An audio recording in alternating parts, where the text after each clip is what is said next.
Sa isang liblib na barangay sa gilid ng kabundukan ng Antique, may isang kwento ng takot, hiwaga, at lihim na pilit binubura ng panahon. Ang kwentong ito ay tungkol sa isang batang nawalan ng lahat, magulang, pagkabata, at katahimikan. Pero higit sa lahat, ito ay kwento ng lakbay ng isang apo ng bantog na albularyong may itinatagong koneksyon sa mga nilalang na hindi kailanman nawala sa anino ng gabi. Si Lando, 14 na taong gulang, ay lumaki sa pangangalaga ng kanyang lola Sela, isang kilalang albularyo sa kanilang lugar.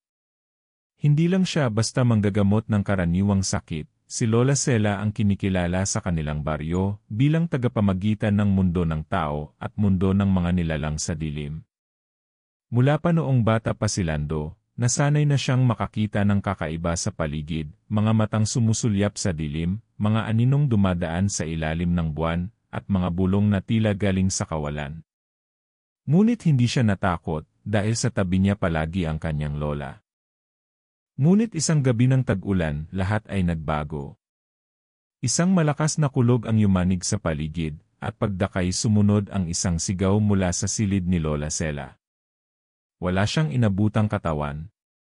Wala ring bakas ng sapilitang pagpasok. Pero sa dingding ng silid, may marka ng kamay na tila sinunog ng kidlat, isang simbolo na matagal nang hindi nababanggit sa kanilang lugar. Mula noon, si Lando ay naiwan sa pangangalaga ng isang tiyahin na malayo ang loob sa kanya. Ang dating tahimik niyang mundo ay naging puno ng pangamba at tanong. Sino ang kumuha sa kanyang lola? Bakit siya iniwan ito? At ano ang kahulugan ng markang iyon sa dingding? Sa gitna ng kanyang pagkalito, may mga bumalik na alaala, mga paalala ng kanyang lola. Pag nawala ako, huwag kang maghanap. Pero kung tatawagin ka ng hangin sa gabi, pakinggan mo ito. Dahil sa dilim, doon mo ako muling makikita. Habang lumalaki si Lando, lalo niyang nararamdaman ang kakaibang pagbabago sa kanyang sarili. Nakakaramdam siya ng presensya kahit walang tao. Minsan, nahuhuli niyang sumusunod sa kanya ang sariling anino kahit wala namang araw o ilaw. May mga panaginip siyang paulit-ulit, isang matandang babae na umiiyak sa ilalim ng puno ng balete, at isang nilalang na may pulang mata na palaging nasa di kalayuan, nakamasid. Sa isang pagkakataon, habang pauwi siya mula sa bukid, nadaanan niya ang isang matandang lalaki na nakaupo sa ilalim ng puno, tila naghihintay sa kanya. Ikaw ang apo ni Sela, di ba? Tanong ng lalaki, habang titig na titig sa kanya. Nasa dugo mo ang kanyang lakas at ang sumpa. Hindi pa man niya maitanong kung sino ito, bigla na lang itong nawala, parang usok na hinihipan ng hangin. Simula noon, sunod-sunod na ang mga kakaibang pangyayari. May batang babae sa baryo na nagkasakit ng hindi maipaliwanag. Ang mga hayop sa kanilang bakuran ay bigla na lang nawawala. At sa bawat gabi, naririnig ni Lando ang mga yabag sa bubong ng kanilang bahay, yabag na hindi nagmumula sa tao. Habang patuloy niyang binubuo ang piraso ng nakaraan, unti-unti ring nabubunyag ang katotohanan tungkol sa kanyang lahi. Hindi lang pala basta albularyo si Lola Sela, isa siyang tagapangalaga ng lihim na kaalaman, isang tagapigil ng sumpang matagal nang gustong bumalik. At si Lando, sa kabila ng kanyang murang edad, ay itinakdang pumalit sa kanyang lola kahit hindi pa siya handa. Ngunit sa gabing iyon, habang siya ay nag-iisa at ang ulan ay muling bumubuhos, may kumatok sa kanilang pinto, 3 beses, mabagal at mabigat. Nang buksan niya, wala siyang nakita pero sa sahig, naroon na naman ang markang iyon. At sa hangin may bumulong, panahon na. Saan hahantong ang kanyang lakbay? Sino ang tunay niyang kalaban, ang mga nilalang sa dilim, o ang lihim ng kanyang sariling pagkatao? Ito ang simula ng kwento ni Lando, ang inulilang apo ng isang bantog na albularyo, at ang paglalakbay niyang puno ng takot, katotohanan, at mga tanong na baka hindi niya gustong masagot. Mula sa likod ng pinto, habang pinagmamasdan ang markang naiwan sa sahig, naramdaman ni Lando ang malamig na simoy ng hangin na tila pumasok sa kanyang dibdib. Nanginig siya, hindi dahil sa lamig kundi dahil sa takot na pilit niyang kinikimkim mula nang mawala si Lola Sela. Tinitigan niya ang marka, pareho ng nakita niya sa dingding ng silid ng kanyang lola noong gabi ng pagkawala nito. Alam niyang may ibig sabihin yon. Hindi ito gawa ng tao. At mas lalong hindi ito karaniwang senyales. Kinabukasan, hindi siya mapakali. Hindi siya pumasok sa eskwelahan. Umupo siya sa ilalim ng punong mangga sa kanilang bakuran, kung saan madalas siyang dalhin ni Lola noon habang naggagamas ng damo o nagpapahinga. Doon niya muling narinig sa alaala ang tinig nito, "Lando, kapag may dumating na panauhing hindi mo inaasahan, huwag kang basta magtiwala. Hindi lahat ng mukha ay para sa paningin." Habang nag-iisip, nilapitan siya ng kanyang tiyahin. "Lando, sinong kinakausap mo?" tanong nito. "Wala po, nag-iisip lang," sagot niya.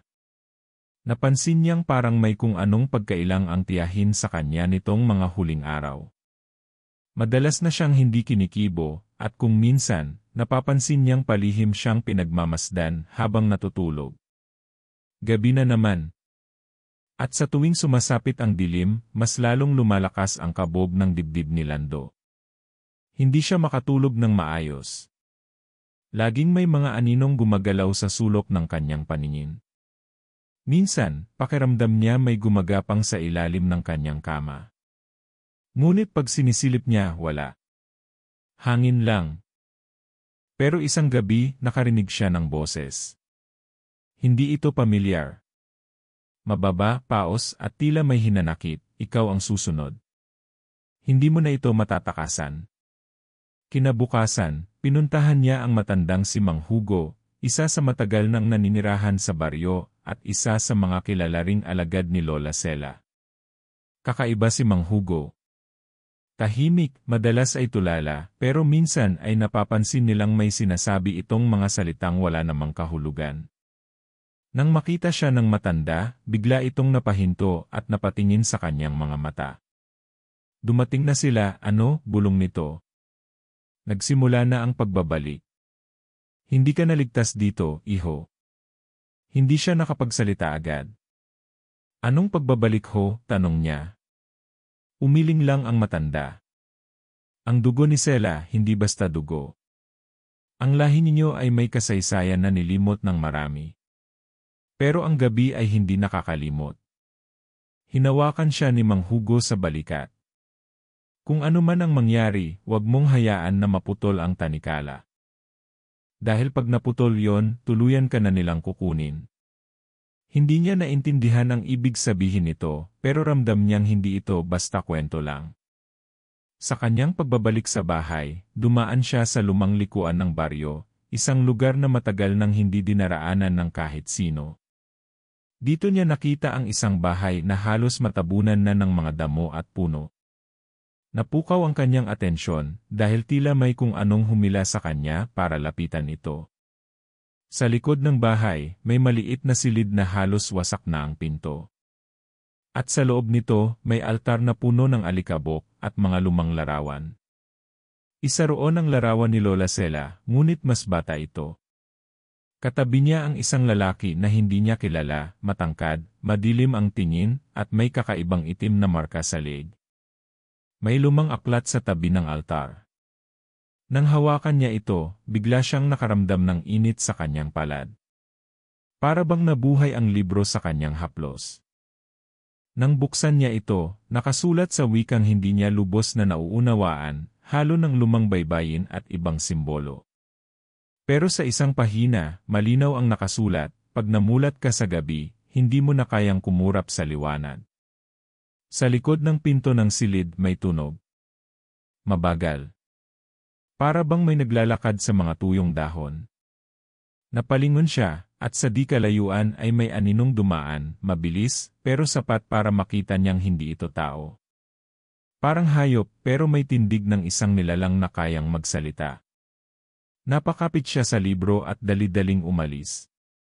Pagdating niya sa bahay, mas lalo siyang pinanawan ng kulay. Sa pintuan, may bagong marka. Hindi lang isa. 4 na. At sa bawat isa, may katumbas na letra I, E, D. Ano ang kahulugan nito? Sino ang naglalagay nito sa kanilang bahay? At bakit parang mas lalo siyang sinusundan bawat araw na lumilipas? Habang humihigop ng sabaw ang kanyang tiyahin sa kusina, narinig niyang muli ang bulong, pero ngayon, tila hindi na mula sa labas. Galing ito sa kanyang likod. At ang sabi, oras na para mamili, Lando. Ikaw ba ang magiging tagapagmana o ang susunod na biktima? Hindi niya alam kung saan siya magsisimula. Pero isang bagay ang malinaw, ang lakbay niyang ito ay hindi na basta kwento lang ng pagkawala. Isa na itong bangungot na may nakatago pang mas malalim na katotohanan. Mula noong gabing iyon, hindi na naging tahimik ang gabi para kay Lando. Tuwing papatapos ang araw at unti-unti nang bumabalot ang dilim, nakakaramdam siya ng mabigat na presensya sa paligid, parang may mata na palaging nakabantay sa kanya, sumusunod saan man siya magpunta. Maging ang mga tao sa baryo, unti-unti nang nagkakatinginan kapag dumadaan siya. May ilang naglalakad palayo, kunwari walang nakita, pero kita sa mga mata nila ang takot, takot na tila may nalalaman sila na ayaw nilang sabihin. Sa paaralan, nagsimulang mapansin ni Lando ang kakaiba sa kanyang mga guro at kaklase. May isang pagkakataon na nahuli niyang nakatitig sa kanya ang kanilang araling panlipunan teacher na si Ma'am Nora habang inaayos ang kanyang mga gamit. Hindi ito basta titig, parang sinusuri siya. Nang magtagpo ang kanilang mga mata, bigla itong umiwas. Pagkatapos ng klase, nilapitan siya nito at mahina lang na sinabi, iwasan mo ang gubat sa likod ng sapa. Lalong-lalo na kung bagong buwan. Doon sila nagtitipon. Hindi na siya nagtanong pa, pero hindi niya ito nakalimutan. Samantala, si Mang Hugo ay mas naging bukas na kay Lando. Sa isang lihim na pagkikita sa likod ng lumang kapilya, ipinakita nito sa kanya ang isang lumang mapa ng baryo. Iba ang mapa, may mga guhit na hindi nakikita sa mga karaniwang mapa. May mga ras na nakamarka sa ilang bahagi ng gubat, mga ilog, at sa mismong lugar kung saan dati nakatira si Lola Sela. Ito ang mga tagpuan, Lando. Mga lugar na matagal nang sagrado sa pagitan ng ating mundo at ng kanila. At isa sa mga yon, pinaniniwala ang daanan ng mga aswang. Napatingin si Lando kay Mang Hugo. Totoo po bang may aswang talaga? Tumango ang matanda. Hindi lang basta totoo, Lando. Isa sila sa mga dahilan kung bakit itinaguyod ng mga albularyo tulad ng lola mo ang balanse. Hindi lahat ng aswang ay masasama, pero ang ilang sumusuway sa mga patakaran sila ang dahilan ng kaguluhan ngayon. Habang lumalalim ang gabi, mas lumalalim din ang mga tanong ni Lando. Sino ang sumusuway sa mga patakaran? At ano ang koneksyon ng kanyang pamilya sa lahat ng ito? Isang gabi, habang nakaupo siya sa silong ng bahay, nakita niya ang kanyang tiyahin na may kausap sa dilim, isang taong balot sa itim na balabal. Hindi niya marinig ang pinag-uusapan, pero bago ito umalis, binigyan ito ng maliit na kahon ang kanyang tiyahin. Sa silid, kinutuban siya at tinangkanyang silipin ito sa kabinet kinabukasan. Doon niya nakita ang laman, isang kumpol ng tuyong buhok, pulang sinulid, at isang papel na may nakasulat na sakripisyo para sa pagkapit ng kapangyarihan. Bumalik sa kanya ang lahat ng sinabi ni Mang Hugo, may mga aswang na lumalabag sa kasunduan. At kung tama ang hinala niya, may taong sa sarili niyang pamilya ang sangkot dito. Habang iniisip niya ito, isang bagong mukha ang dumating sa baryo, si Elia, isang babaeng kaedad niya, na sinasabing anak ng bagong destinadong engineer sa bayan. Tahimik si Elia, pero may paraan siyang tumingin na parang alam niya ang pinagdadaanan ni Lando. Sa unang linggo pa lang ng pagkikita nila, sinabi agad nito, hindi mo na kailangang itago kung sino ka. Nararamdaman ko. Nagtataka man si Lando, ramdam niyang hindi siya delikado kay Elia. May koneksyon silang hindi niya maipaliwanag. At hindi nagtagal, inamin ng dalaga na may lahi rin siyang manggagamot mula sa ina niyang taga-Negros. Iba ang pinagmulan natin, pero pareho tayong nasa gitna ng dalawang mundo, sabi niya. Naging takbuhan ni Lando si Elia. Dito niya mas naintindihan ang lalim ng kwento ng kanyang pamilya at ang koneksyon ng mga albularyo, aswang, at ang mga tinatawag nilang bantay ng mga taguan. Pero kahit pa lumilinaw na ang ilang bahagi ng katotohanan, mas lumalalim naman ang panganib.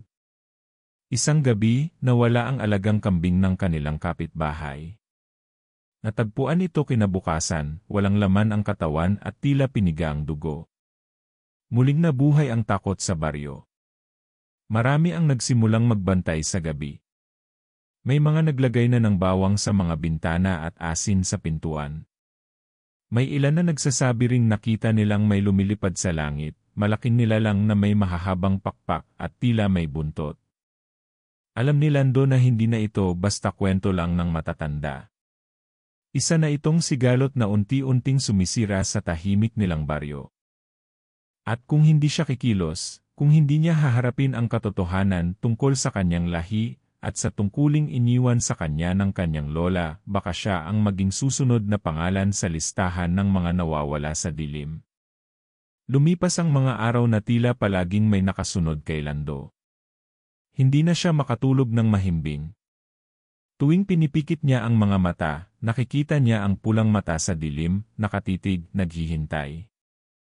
Sa mga panaginip, naroroon si Lola Sela, nakatayo sa gitna ng gubat na naliligid ng usok. Hindi ito nagsasalita. Ngunit ang mga kamay nito ay tila may gustong ipahiwatig. Tinuturo nito ang direksyon ng bundok sa silangan, ang lugar na matagal nang sinasabing pugad ng mga nilalang sa dilim. Malapit na, bulong ni Elia sa kanya isang gabi habang nakaupo sila sa likod ng kanilang bahay. Nararamdaman ko sa hangin. Bumubukas na ang lagusan. Kapag hindi natin nahanap ang sentro ng sumpa, lahat ng tao rito, pati tayo mawawala. Mula nang makilala niya si Elia, mas naging malinaw ang mga piraso ng puzzle sa kanyang isip. Ayon sa kanya, may tinatawag na pagsilang ng anino, isang panahon tuwing ika-5 bagong buwan, kung kailan pinakamanipis ang harang sa pagitan ng ating mundo at sa mundo ng mga aswang. At sa oras na mabasag ang harang, ang mga nilalang na matagal nang nakakulong ay muling makakatawid para kunin ang kung anong matagal nang ipinangako sa kanila, isang sakripisyo ng dugo mula sa pamilyang naging dahilan ng pagkakabilanggo nila. Ang pamilyang iyon ay ang angkan ni Lando. Habang tumatagal, mas dumadami ang hindi maipaliwanag na pangyayari sa baryo. May sanggol na biglang nagkasakit na hindi maipaliwanag ng doktor. May 2 batang lalaki na hindi na nakauwi matapos mamulot ng mangga sa gubat. At ang pinakamatindi, isang matandang babae na natagpo ang nakalupasay sa gitna ng palayan, pabulong na inuulit ang isang linya, bumalik na sila, minsan, naisip na rin ni Lando na tumakas. Iwanan ang lahat, kalimutan ang lahat ng misteryo. Ngunit sa tuwing tinatangka niyang gawin ito, palaging may humahadlang. Isang beses, habang papunta na siya sa terminal upang sumakay ng jeep, biglang bumigay ang kanyang bisikleta. Tumilapon siya sa gilid ng kalsada, at sa pagdilat niya, naroroon si Mang Hugo. Hindi mo matatakasan ang tawag ng dugo, anito. Hindi ikaw ang pumili nito, pero ikaw ang huling pag-asa. Nagdesisyon si Lando. Kailangan niyang puntahan ang lugar na matagal nang iniiwasan ng lahat, ang kuweba sa ilalim ng bundok silan, kung saan sinasabing nakatago ang orihinal na kasunduan ng mga albularyo at nilalang ng dilim. Ayon kay Mang Hugo, naroon ang sagot sa lahat ng tanong, at marahil ang susi para tapusin ang sumpa. Naglakad sila ni Elia ng halos 2 oras papunta sa paanan ng bundok. Habang palalim ang gabi, mas lumalakas ang ihip ng hangin. Sa bawat hakbang, pakiramdam ni Lando na mas lumalapit sila sa kung anong matagal nang nag-aabang sa kadiliman. Sa gitna ng kakahuyan, bigla silang huminto. Sa di kalayuan, may liwanag na nanggagaling sa loob ng isang bitak sa lupa. Para itong hininga ng lupa, may umuusok, may humahaplos na init, at may mga tunog na hindi nila maipaliwanag. Boses. Marami. Iisa ang sinasabi, ang oras ay dumating na. Pagpasok nila sa bitak, tumambad ang isang malalim na kuweba na may mga ukit sa pader, mga simbolo na kapareho ng nasa lumang aklat na nakuha ni Lando mula sa lumang bahay ng kanyang lola. Sa gitna, may altar na may kandilang hindi nauubos ang sindi. At sa likod nito isang nilalang. Nakatayo. Mataas. Balot ng itim na balahibo, at ang mukha ay parang pinaghalong hayop at tao. May pakpak na nakatiklop at mata na tila butas ng gabi. Hindi ito gumagalaw pero alam nilang buhay ito. Biglang nagsalita si Elia, mahina ngunit buo, siya ang bantay. Siya ang pinili upang maging tagapagsalita ng kadiliman. Kapag gising siya, ibig sabihin gising na rin ang lahat ng nakakulong. Tumayo si Lando sa harap ng nilalang. Sa kanyang dibdib, parang may init na umaalab. Muli niyang narinig ang boses ng kanyang lola, malinaw, matatag, huwag kang tatalikod, apo. Dahil ang pagtalikod ang simula ng pagkatalo. Sa likod nila, narinig nilang may mga yabag. Marami. Parang may mga nilalang na lumalapit. Tumingin si Elia sa paligid. Hindi tayo mag-isa, bulong nito. At nang lumingon si Lando, nakita niyang unti-unti nang naglalabasan mula sa dilim ang mga nilalang, mga aswang, mga pugot, mga anyo ng anyino. Mula sa harap, bumukas ang mga mata ng nilalang sa altar. Pula. Matalim. At sabay sa paghinga nito, yumanig ang buong kuweba. Dito nagsimula ang pagputok ng lahat ng sigalot. At ang tanong na ngayon ay bumalot sa bawat sulok ng isip ni Lando, paano kung ang tanging paraan para matapos ang sumpa ay ang isakripisyo ang sarili? Habang patuloy ang pagyanig ng kuweba, naramdaman ni Lando ang biglang pagbigat ng hangin. Parang may dumadagundong na sigaw mula sa ilalim ng lupa, at bawat alinggaw nito ay dumidiretso sa kanyang dibdib. Hinawakan siya ni Elia sa braso, mariing bumulong, Lando, may mali. Hindi ito ang dapat mangyari. May ibang gumising sa bantay. Bago pa siya makapagtanong, isang matinis na tawa ang lumaganap sa paligid. Sa likod ng mga nilalang, unti-unting lumitaw ang isang siluetang pamilyar, ang kanyang tiyahin Lourdes. Nakatayo ito sa ibabaw ng isang bato, suot ang parehong itim na balabal na nakita niyang isinuot nito noong may kausap ito sa dilim. Ngunit ngayon, hindi na ito nagtatago. Buong ningning na itong nakaharap sa kanila, hawak ang isang kahon na tila yari sa buto. Ako ang nagbukas ng lagusan, malalim na sabi ni tiyahin Lourdes, habang ang kanyang tinig ay tila pinagsamang boses ng marami. At ako rin ang may karapatang humalili bilang bagong bantay. Parang nabingi si Lando. Hindi siya makagalaw. Buong buhay niya, akala niya'y wala lang ang kanyang tiyahin, isang tahimik, medyo mapag-isa, pero hindi kailanman kasali sa ganitong kalaliman ng misteryo. Bakit? Halos pabulong niyang tanong. Dahil tayo ang mga tunay na anak ng dugo, sagot nito. Matagal nang alam ni Sela ang propesya, pero pinili niyang itago ito. Inilayo niya sa atin ang kapangyarihang dapat sanay sa atin. At ikaw, Lando, ikaw ang susi. Hindi na umimik si Elia. Kita sa mukha nito ang takot, ngunit hindi ito matras. Sa halip, sumandal ito kay Lando at bumulong, pinagplanuhan ito. Hindi lang basta pagbubukas ng lagusan. Ginamit kanila para mapalapit sa sentro ng kasunduan. Muling umalinggaw-ngaw ang tawa ni Lourdes, at sa isang kumpas ng kamay nito, biglang tumigil sa paggalaw ang mga nilalang. Parang may invisible na tali na kumokontrol sa kanila. Sila'y napilitang yumuko, bilang tanda ng pagkilala sa bagong tagapagdala ng kadiliman. Sa muling pagbukas ng kasunduan, patuloy ni Lourdes, ang kailangan lang ay isang alay ng dugong dalisay, mula sa huling albularyo na isinilang sa liwanag. Tumingin ito kay Lando at mumiti. Ikaw iyon. Biglang nagsimulang sumakit ang katawan ni Lando, para bang may apoy na gumagapang sa kanyang mga ugat. Lumiliwanag ang balat niya, at sa bawat paghinga, tila may sumisirit na liwanag mula sa kanyang mga palad. Napatingin si Elia, gulat na gulat. Hindi lang basta tagapagmana ng dugo si Lando, isa siyang tagapamagitan. Ang huling isa. Napuno ng bulungan ang paligid, kahit ang mga nilalang ay nagkatinginan. Maging si Lourdes ay tila sandaling natigilan. Tagapamagitan, ulit nito, bahagyang nag-aalinlangan. Mabilis na gumalaw si Mang Hugo mula sa likuran, sugatang lumapit, at sumigaw. Dahil ang pinili ng liwanag ay hindi ang may pinakamalakas na kapangyarihan, kundi ang may pinakamatibay na puso. Nagkagulo ang paligid. May mga nilalang na biglang umalma, tumayo, at nagsimulang mag-ingay. Ang mga anino sa dingding ay parang may sariling buhay, gumagalaw ng hindi ayon sa liwanag ng apoy. Mabilis ang pangyayari at sa gitna nito, isang pamilyar na tinig ang biglang umalingaw-ngaw. Lando, bumaling siya sa pinagmumulan ng boses. Mula sa pinakaloob ng kuweba, may liwanag na sumisilip. At sa gitna nito, isang anyo ang unti-unting lumilitaw, si Lola Sela. Hindi patay. Buhay. Pero hindi na siya gaya ng dati. Ang katawan niya ay parang gawa sa usok at liwanag, at ang mga mata niya ay may lalim ng daang taong karunungan. Huwag kang matakot, apo, mahina niyang sabi. Ang lahat ng ito ay bahagi ng pagsubok.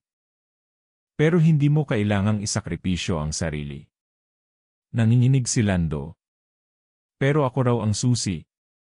Ako raw ang kailangan nilang ialay. Ngumiti si Lola Sela, puno ng lungkot. May pangalawang susi at mas matagal na siyang naghihintay. Bumaling si Elia kay Lando. Ako.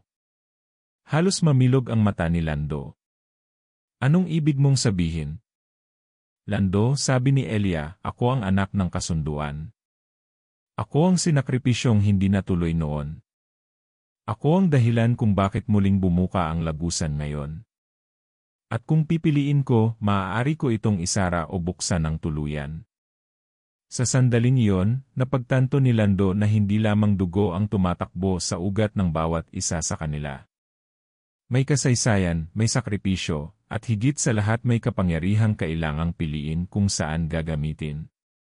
At ngayon, sa gitna ng gubat ng dilim at liwanag, isang desisyon ang kailangang gawin. Hindi lang para sa kanya, kundi para sa lahat. Nagkatahimikan. Sa gitna ng dumadagundong na paligid, tumigil ang lahat nang marinig ang huling mga salita ni Elia. Hindi na maipinta ang mukha ni Lando, halo-halo ang takot, galit, at pagkalito. Anong ibig mong sabihin? Tanong niya, nanginginig ang tinig. Tumingin si Elia kay Lola Sela, na nakatayo pa rin sa gitna ng liwanag. Matagal nang alam ni Lola ang lahat. Na ako ang inihandog noon, pero hindi tinuloy. Ako ang hinahanap ng dilim para tuluyang mabuksan ang lagusan. Pero ako rin ang may kapangyarihang isara ito. Muling nagalit si Tiyahin Lourdes. Huwag mong subukang baguhin ang itinakda. Hindi ikaw ang dapat magdesisyon. Hindi ikaw ang pinili. Ngunit bago pa ito makalapit, humakbang si Lando sa pagitan nila. Hindi mo na kami mapaghaharian pa, matatag niyang sabi. Lahat ng ginawa mo, ang kasinungalingan, ang takot, ang panggugulo, tapos na. Hinawakan ni Elia ang kamay ni Lando. Sa pagdampi ng kanilang mga palad, muling lumiwanag ang paligid. Ngunit iba na ngayon, ang liwanag ay hindi na mapusok. Payapa, matatag. Parang buhay na apoy na hindi nananakot, kundi nagbibigay lakas. Ang mga nilalang sa paligid ay unti-unting umurong, tila nabubulagan sa bagong enerhiya. Mula sa altar, nagsimulang mabasag ang mga ukit sa pader. Isa-isa silang nagkabitak, hanggang sa may tunog ng basag na salamin na sumabog sa paligid. Ang bantay na nilalang ay napaigik sa sakit. Hindi ito inatake. Hindi ito nasugatan. Ngunit ang liwanag mula kina Lando at Elia ay tila sumisiksik sa kaluluwa nito, binabago ang mismong anyo ng kanyang pagkatao. Ang kasunduan ay hindi na balido, sabi ni Lola Sela. Ang dugo ng liwanag ay nagkaisa. Ang anino ay hindi na makakapanalasa sa paraang nais nito. Muling sumigaw si Lourdes, tumakbo papalapit kay Elia habang hawak ang kahon ng mga buto. Ngunit bago siya makalapit, isang liwanag ang lumabas mula sa dibdib ni Elia, at sa isang iglap, nataboy si Lourdes palayo. Bumagsak ito sa lupa, wala na ang kapangyarihan sa kanyang mga mata. Isang ordinaryong babae na lang, humihingal, gulat na gulat. Sa gitna ng lahat, hinawakan ni Elia ang lupa, at bigla itong nagliwanag. Sa ilalim ng kanilang mga paa, nabuo ang isang bilog na simbolo, hindi na katulad ng mga ukit ng kadiliman, kundi isang bagong marka, tanda ng bagong kasunduan. Isa itong selyo, gawa hindi sa takot kundi sa pag-asa. Mula sa selyo, isang hangin ang bumalot sa kuweba. Isa-isang nawala ang mga nilalang, hindi sa pagpatay, kundi sa pagbabalik sa lugar kung saan sila nararapat. Ang iba'y tila naging usok at umakyat sa itaas, ang ilan na may bumalik sa anyo ng hayop at naglaho sa dilim. Hindi lahat ng nilalang sa dilim ay masama, mahina ngunit malinaw na sabi ni Elia. May mga nilikhang nadamay lang sa kasakiman ng tao. Ngayon malaya na sila. Nakahinga ng maluwag si Lando. Sa wakas, tapos na ang bangungot. Hinawakan niya ang kamay ni Elia, sabay silang lumingon kay Lola Sela, na tahimik na tumango. Tapos na, anito. Ang lumang kasaysayan ay naisulat na muli.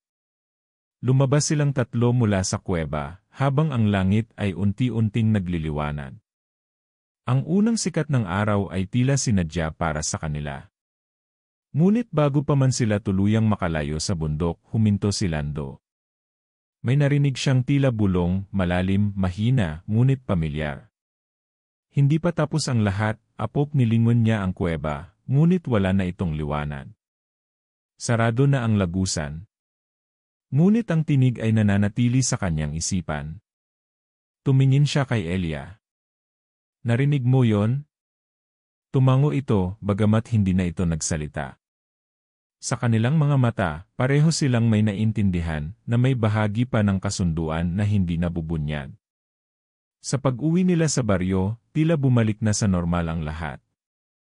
Ngunit sa gabi, habang nakahiga sa kanyang kama, muling nagising si Lando sa isang panaginip.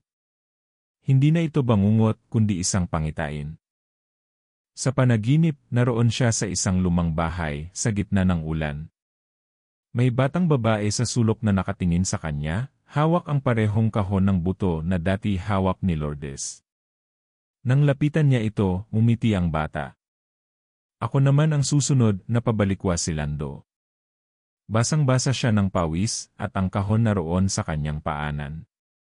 At doon niya napagtanto, ang sumpa ay maaaring natapos na pero ang susunod na yugto ay nagsisimula pa lamang.